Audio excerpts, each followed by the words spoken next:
প্রায় বাড়িতেই ছোটরা ছবি আঁকতে ভালোবাসে।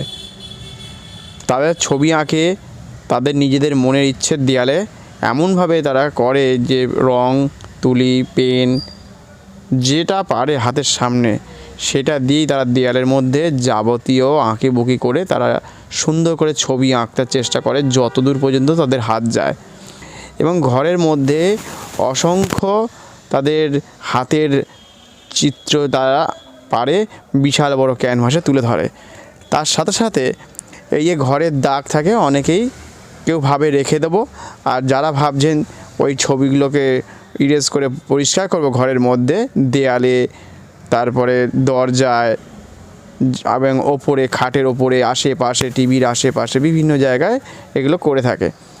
এই ঘরের বিভিন্ন রকমের যে দাগ আছে, প্যাস্টেল হোক, চকের হোক, পেনের হোক বা পেন্সিলের হোক, সেগুলো তোলার একটা সহজ পদ্ধতি আছে।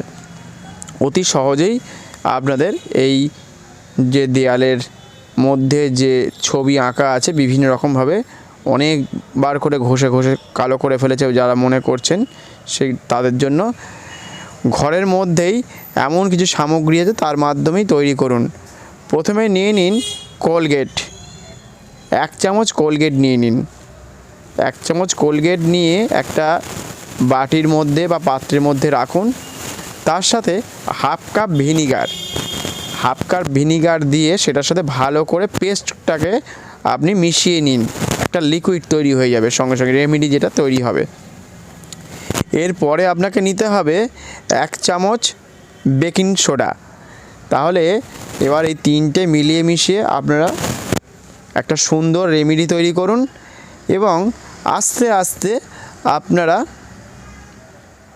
এবারে এইটাকে মিশিয়ে দেয়ালে বা আপনাদের দরজায় বা দেয়ালের বিভিন্ন চত্বরে যেগুলো লাগিয়েছে সেই সব জায়গায় আপনি হাতে করে বা কোনো কাপড়ের টুকরো দিয়ে অল্প অল্প করে সেখানে লাগিয়ে দিন। হাতে করে লাগালেই সবথেকে বেশি ভালো হবে। আপনারা সেই বাটি বা কাঁচের পাত্রে যেটাতে মিশিয়েছেন সেইটা আপনি হাত দিয়ে সেই লেখার ওপরে আপনি প্যাস্টেল রং হোক বা পেন্সিল হোক তার ওপরে দিয়ে আপনি ঘষে দিন। আর যেগুলো একটু দাগগুলো মনে হচ্ছে খুবই অনেক পুরনো হয়ে গেছে, তাতে 2 থেকে 3 মিনিট একটু লাগিয়ে রেখে দিন। এবং যখন লাগানো হয়ে যাবে একটি ভিজে ন্যাকড়া বা কাপড় দিয়ে সেটাকে আস্তে আস্তে পরিষ্কার করে দিন। দেখবেন কিছুক্ষণের মধ্যেই যে দাগগুলো আপনার দেয়ালের মধ্যে লেগেছিল অনেক দিন ধরে, সেগুলো আস্তে আস্তে দেখবেন সব ভ্যানিশ হয়ে গেছে বলতে পারেন। মানে একদম দেয়ালটা আগের মতো একদম চকচক করছে, নতুন হয়ে গেছে বলুন দেয়ালটাকে। সেই জন্য এটি সুন্দর একটা রেমেডি আপনারা যদি বাড়িতে তৈরি করতে পারেন, তাহলে বাড়িতে যত রকমের দাগ লেগে গেছে দেয়ালের মধ্যে, বিভিন্ন রকমভাবে আঁকিবুকি কাটা আছে দেয়ালের মধ্যে, আপনি ভাবছেন এটা রাখব, যে সকল ব্যক্তিরা মনে করেন যে এই দাগ রাখবো না, তারা ইচ্ছা করলে এই রেমেডিটা ঘরে তৈরি করে অবশ্যই ব্যবহার করুন এবং সঙ্গে সুন্দর একটি দেয়াল আপনারা দেখতেই পাবেন চোখের সামনে।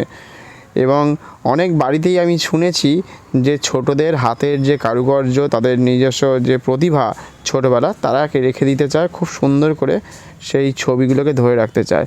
তা যারা মনে রাখবেন যে এগুলোকে রেখে দেবো, তারা ইচ্ছে করলে এই ধরনের ছবিগুলোকে আপনারা ঘরের মধ্যে রেখে দিতে পারেন। আর যারা মনে করছেন যে ছবিগুলোকে বা দাগগুলোকে আমি উঠিয়ে দেবো, তাহলে ঘরের মধ্যে এই ধরনের রেমেডি আপনারা ইচ্ছা করলেই ব্যবহার করতে পারেন। যদি এই ধরনের রেমেডি ব্যবহার করে ঘরের সব দাগ উঠে যায়, অবশ্যই প্রত্যেকেই আনন্দে উপকৃত হবেন। তবে অবশ্যই ভালো করে আপনারা যখন এইটা কাজটা উপকার পাবেন, অবশ্যই চ্যানেলটিকে সাবস্ক্রাইব করে যাবেন, অন্যদের সাথে শেয়ার করবেন। আর প্রত্যেকে ভালো থাকবেন, সুস্থ থাকবেন। এরকম ধরনের আরও অনেক মোটিভেশনের ভিডিও নিয়ে আমি আসবো। অনেক রকমের সমস্যা থাকতে পারে, সেই ধরনের সমস্যা নিয়ে আমি এই চ্যানেলে আপনাদের সামনে তুলে ধরবো। পাশে থাকবেন, প্রত্যেকে কমেন্টস করবেন, লাইক করবেন, সাবস্ক্রাইব করে যাবেন, আর অন্যদের সাথে শেয়ার করতে ভুলবেন না। এই ধরনের নতুন নতুন ভিডিও আপনার সামনে তুলে নিয়ে আসছি। আর প্রত্যেকে ভালো থাকবেন, সুস্থ থাকবেন এবং সঙ্গে এই ধরনের ভিডিও আপনারা প্রত্যেকটা সময় আপডেট পেতে থাকবেন। প্রত্যেকে ভালো থাকবেন। এখানেই শেষ করলাম। ধন্যবাদ, নমস্কার।